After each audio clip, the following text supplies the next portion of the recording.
जी साथियों, चलिए आज हम लोग अगला सीरीज लेकर के आ गए हुए हैं कॉन्स्टिट्यूशन का, संविधान का। आज जो हम लोग पढ़ेंगे वह होगा प्रमुख संवैधानिक संशोधन। क्या होगा? प्रमुख संवैधानिक संशोधन। ठीक है, इसको हम लोग जो है आज यहाँ पे स्टडी करेंगे। वैसे हम बात करें भारतीय संविधान में संशोधन की, तो अब तक लगभग 133 से ज्यादा संशोधन हो चुके हैं और लगभग 121-22 के आसपास 26 के आसपास जो है लागू भी हो चुके हैं। बाकी कुछ ऐसे हैं जो अभी विचाराधीन है यानी कि संशोधन तो किए गए हैं लेकिन वो लागू हो पाना संभव नहीं हो पाया। जैसे आपने कृषि बिल को देखा था, जैसे आपने CAA को सुना है, तो ये सारे अभी विचाराधीन है यानी लागू नहीं हुए हैं। जब सरकार को लगेगा कि इसकी जरूरत अब है तब वह उसको लागू करेगी। ठीक है, फिलहाल हम लोग जो है कुछ ऐसे संशोधन हैं जो काफी इंपॉर्टेंट है और एग्जाम के व्यू से भी काफी महत्वपूर्ण है, जहां से सवाल आपके एग्जाम में पूछे जाते हैं। उन संशोधनों को यहाँ पे हम लोग देखेंगे। जैसे हमने यहाँ पे लिखा हुआ है, यह संशोधन का नंबर है और यह आपको वह वर्ष है जिस वर्ष यह संशोधन किया गया था। ठीक है, जैसे ये है पहला संशोधन, प्रथम संशोधन कब हुआ था? तो लिखा गया है 1951 में। पहला संशोधन भारतीय संविधान में 1951 में किया गया था और इसके तहत हुई क्या थी? तो आप अगर ध्यान होगा अनुसूची, तो उसमें मैंने आपको पढ़ाया था कि पहली संशोधन द्वारा भारतीय संविधान में 9वीं अनुसूची जोड़ी गई तथा क्या किया गया? भूमि अधिग्रहण बिल पास किया गया। ठीक है, प्रथम संशोधन का संबंध किससे है? तो भूमि अधिग्रहण बिल से है। अब हम बात करें सातवां संशोधन, यह 1956 में हुआ था। सातवां संशोधन 1956 में हुआ था, जिसके तहत राज्यों को 4 अलग अलग कैटेगरी में डिवाइड किया गया था और उस कैटेगरी में डिवाइड करने के बाद हमारे पास जो राज्यों की संख्या थी वह 14 थी और केंद्र शासित राज्यों की संख्या जो थी वह 6 थी। लेकिन प्रेजेंट टाइम में अलग अलग टाइम पे अलग अलग संशोधन होते गए और वर्तमान टाइम में हमारे पास जो संशोधनों की जो राज्यों की संख्या है वह 28 और केंद्र शासित राज्यों की संख्या जो है वह 8 है।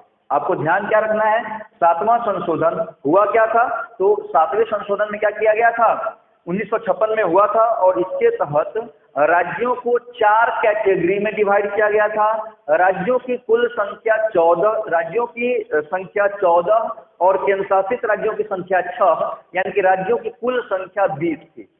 ठीक है, 21वां संशोधन यह हुआ था 1973 में। 21वें संशोधन के तहत हुआ क्या था? इसमें किया गया था कि लोकसभा में सीटों की संख्या को बढ़ाई गई थी। इस समय लोकसभा में सीटों की संख्या जो थी वह कितनी थी? 525 थी, जिसको बढ़ा करके 500 कितना कर दिया गया?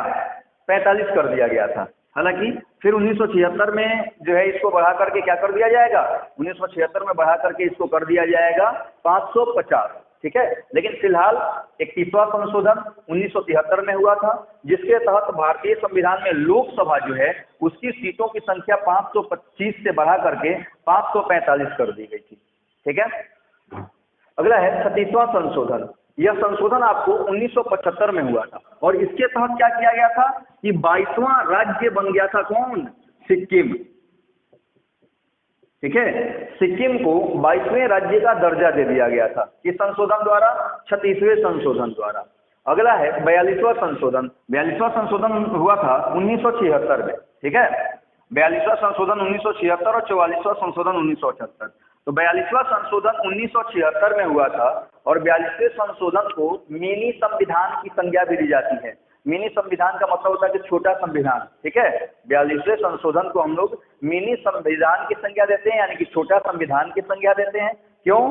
क्योंकि इस समय संविधान में इतने अधिक नियम, इतने अधिक रूल संशोधित करके डाल दिए गए कि अगर उन सभी को एक जगह पर रखा जाए तो एक छोटा मोटा संविधान बन जाए। इसलिए इसको हम लोग मिनी संविधान की संज्ञा देते हैं। अब चलिए देखते हैं कि इसमें क्या क्या चेंजेस किए गए थे, यानी कि 42वें संशोधन द्वारा हमारे संविधान में क्या क्या जोड़ा गया था। इन चीजों को हम लोग देख लेते हैं। तो सबसे पहली बात जो होगी वह मौलिक कर्तव्य।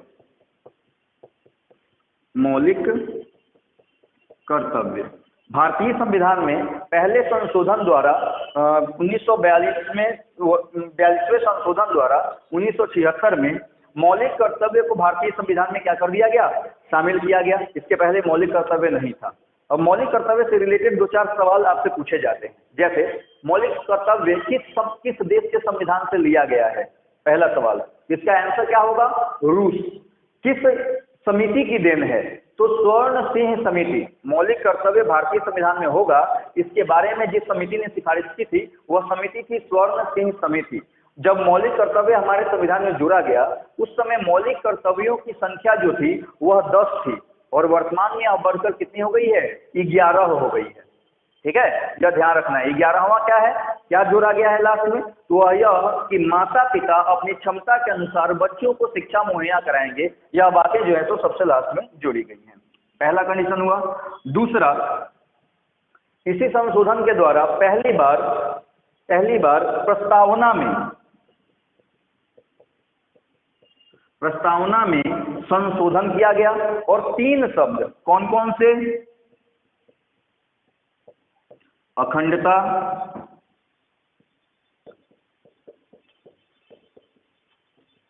पथ निरपेक्षता और समाजवाद।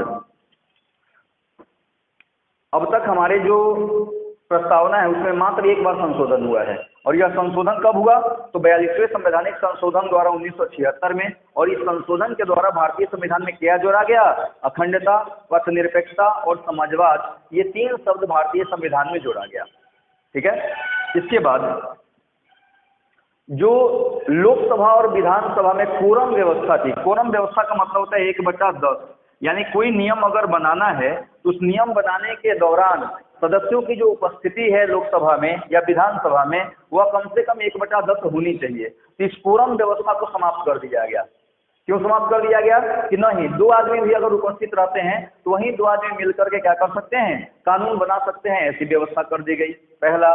दूसरा क्या किया गया, तीसरा है ये। चौथा क्या किया गया इसमें, तो चौथा जैसे शिक्षा, ठीक है, वन, जंगल, ठीक है, वन पर्यावरण और नाप तौल, इन इकाइयों को राज्य के राज्य सूची से निकाल करके और समवर्ती सूची में डाल दिया गया। शिक्षा, वन, नाप तौल, इसको निकाल के कहाँ डाल दिया गया, राज्य सूची से निकाल करके समवर्ती सूची में डाल दिया गया। ठीक है, चौथी बात। पांचवी बात क्या हुई, तो पांचवी बात के दौरान हुआ ये कि राष्ट्रपति को मंत्रिमंडल की सलाह मानने के लिए बाध्य कर दिया गया। कि राष्ट्रपति जो है वो मंत्रिमंडल का सलाह मानने के लिए बाध्य होंगे, यानी कि मंत्रिमंडल के सलाह के बावजूद, इस सलाह के बाद ही किसी कार्य को करेंगे, यह व्यवस्था की गई। इसके अलावा क्या किया गया, एक और छठी बात भी हुई थी। बहुत सारी बातें थी, लेकिन जो इम्पोर्टेंट है वो बातें मैं यहाँ पे चर्चा कर रहा हूँ। छठी बात क्या हुई, तो छठी बात के अंतर्गत हुआ ये, लोकसभा और विधानसभा का कार्यकाल बढ़ा करके 5 वर्षों से 6 वर्ष कर दिया गया। ठीक है, लोकसभा और राज्यसभा का जो कार्यकाल होता है, राज्यसभा नहीं, लोकसभा और विधानसभा का यह कार्यकाल होता है 5 वर्षों का, लेकिन इस संशोधन द्वारा बढ़ा करके कर दिया गया है 6 वर्ष।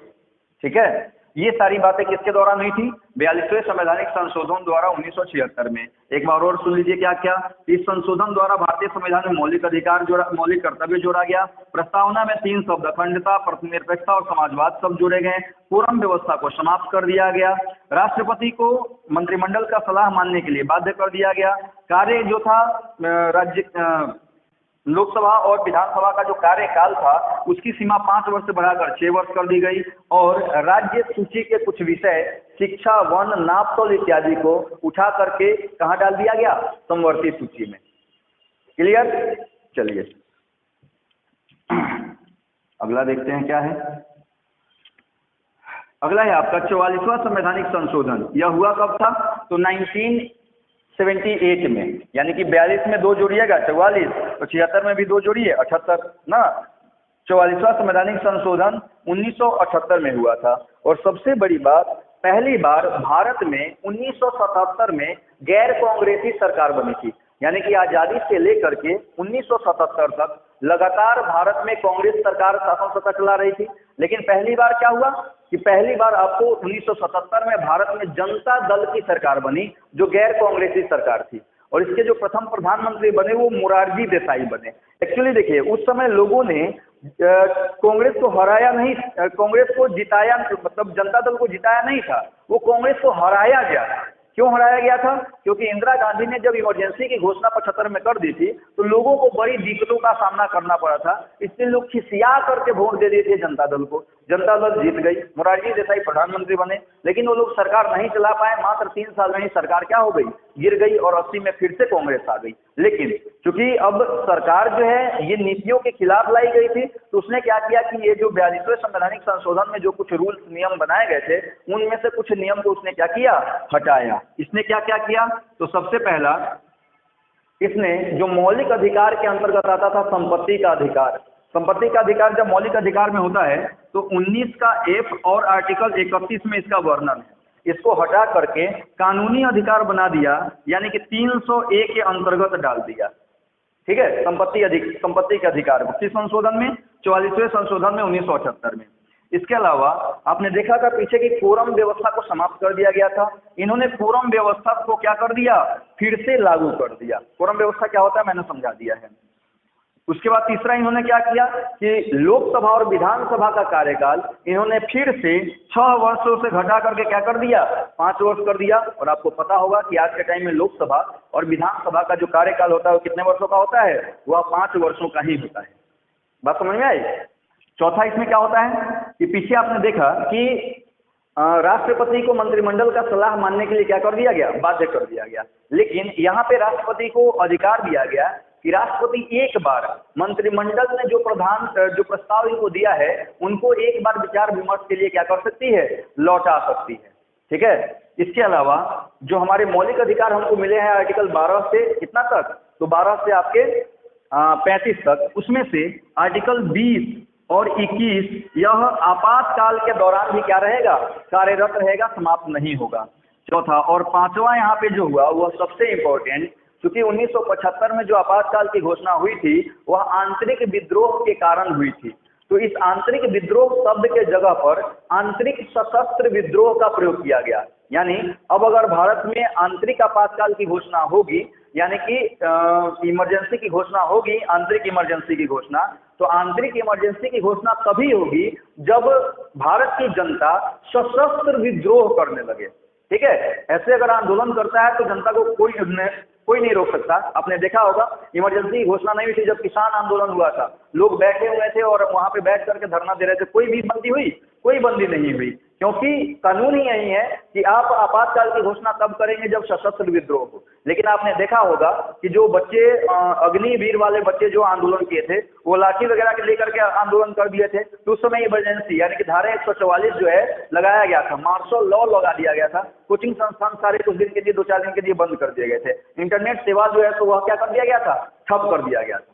ठीक है, तो इमरजेंसी की आंतरिक विद्रोह के दौरान जब आंतरिक सशस्त्र विद्रोह होगा तभी इमरजेंसी की घोषणा की जाएगी, ऐसे इमरजेंसी की घोषणा नहीं की जाएगी, यह प्रावधान किया गया। क्लियर? ये सारी बातें कब हो रही हैं, तो 44वां संवैधानिक संशोधन द्वारा 1978 में ये सारी बातें हो रही हैं। मुझे लगता है कोई डाउट आपको नहीं होना चाहिए। चलिए अगला है आपका 56वां संवैधानिक संशोधन 1987। तो 56वें संवैधानिक संशोधन द्वारा इसी समय गोवा को एक विशेष राज्य का दर्जा दिया गया। ठीक है, गोवा विशेष राज्य का दर्जा कब प्राप्त करता है, तो आपको 1987 में प्राप्त करता है। और आपको एक चीज की जानकारी होनी चाहिए कि भारत का सबसे अंत में स्वतंत्र होने वाला जो क्षेत्र है वो आपका गोवा ही है। 1961 में सबसे अंत में इसी को जो है सो आजादी मिली। उसके बाद में 1987 में इसको जो है पहली बार स्वतंत्र राज्य का दर्जा प्रदान कर दिया गया। ठीक है, अगर हम बात करें तो कोंकणी भाषा जो है वो आपको गोवा के क्षेत्र में ही बोली जाती है। क्लियर? चलिए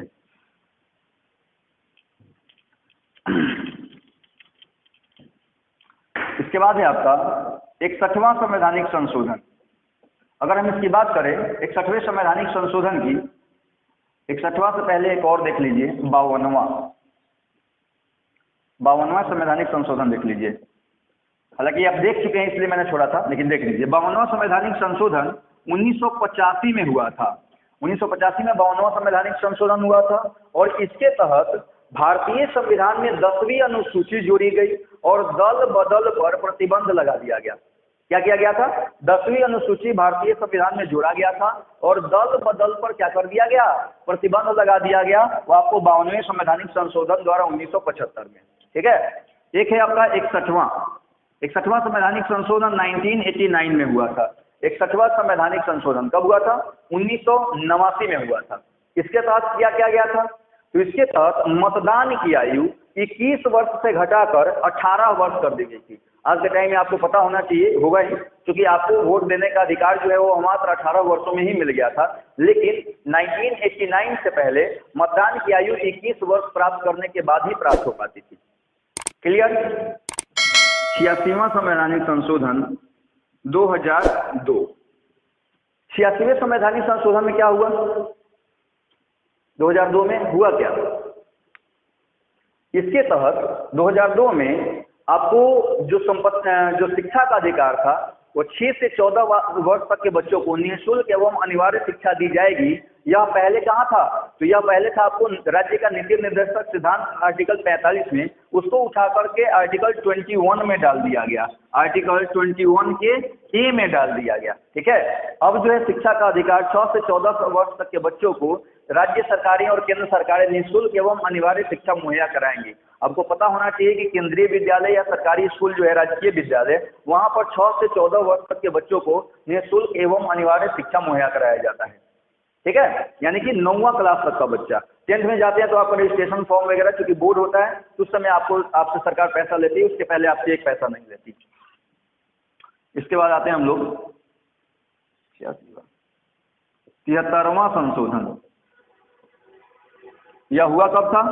1991 में। 73वां संशोधन 1991 में हुआ था। 91 में नहीं, 92 में हुआ था। 73वां संवैधानिक संशोधन 1992 में हुआ था। तो इसके तहत किया क्या गया था?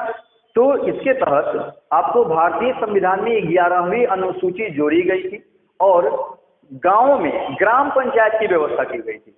क्योंकि सरकार जो थी वह जो प्रोजेक्ट लेके आती थी वह प्रॉपर रूप से प्रत्येक गांव तक नहीं पहुंचा पाती थी, जिसके कारण लॉ एंड ऑर्डर मेंटेन करने के लिए सरकार के द्वारा भेजे गए जो बेनिफिट्स थे, फायदे थे, वो गांव के प्रत्येक व्यक्तियों तक पहुंच सके, इसके लिए उसने ग्राम पंचायत की व्यवस्था करी। और 73वें संवैधानिक संशोधन द्वारा 1992 ईस्वी में ग्राम पंचायत का प्रावधान भारतीय संविधान में किया गया और 11वीं अनुसूची जोड़ी गई। ध्यान रखना, इसको लागू नहीं किया गया, लागू 93 में किया जाएगा। इसके बाद 74वां संवैधानिक संशोधन 1993। अब देखिए, जब गांव में इस तरह की व्यवस्था हो गई तो सरकार को लगा कि अरे शहर में भी तो लोग रहते हैं, शहर में भी प्रत्येक शहर तक तो पहुंच नहीं हो पाती है। तो उस स्थिति में उसने ग्राम पंचायत वाले प्रोजेक्ट को रोका। संशोधन तो कर दिया लेकिन लागू नहीं किया। और एक और संशोधन किया 74वां 1993 में, और इसके द्वारा शहरों में नगर पालिका की व्यवस्था की गई और दोनों को एक साथ क्या 2 महीने 3 महीने के अंतर पे अप्रैल 1993 में इसको और जून 1993 में इसको लागू कर दिया गया। ठीक है, इसके तहत जो है भारतीय संविधान में 12वीं अनुसूची जोड़ी गई और नगर पालिका की व्यवस्था शहरों में कर दी गई। क्लियर? कोई डाउट नहीं। अब हम देख लेते हैं आपको 91वां संवैधानिक संशोधन और आपका 100वां संशोधन और 101वां संशोधन। 91वां संवैधानिक संशोधन कब हुआ था? 2003 में हुआ था। और इसके तहत किया क्या गया था? तो 91वां संवैधानिक संशोधन 2003 द्वारा भारतीय संविधान में यह व्यवस्था किया गया कि लोकसभा के कुल सदस्यों का मात्र 15% लोग ही मंत्रिपरिषद के सदस्य बन सकते हैं। इसी संशोधन में यह भी व्यवस्था किया गया कि राज्यों के अंदर विधानसभा में 12 लोग या फिर 15 विधानसभा के कुल सीटों का 15% लोग ही मंत्रिपरिषद के सदस्य बन सकते हैं। ऐसी व्यवस्था कर दी गई। 100वां संशोधन 2015 में हुआ था। याद होगा जब मैं नागरिकता को पढ़ा रहा था तो उसमें एक शब्द इस्तेमाल हुआ था, देशीयकरण। तो वह जो है आपको 100वां संशोधन के द्वारा 2015 में हम लोगों ने बांग्लादेश के साथ देशीयकरण किया है।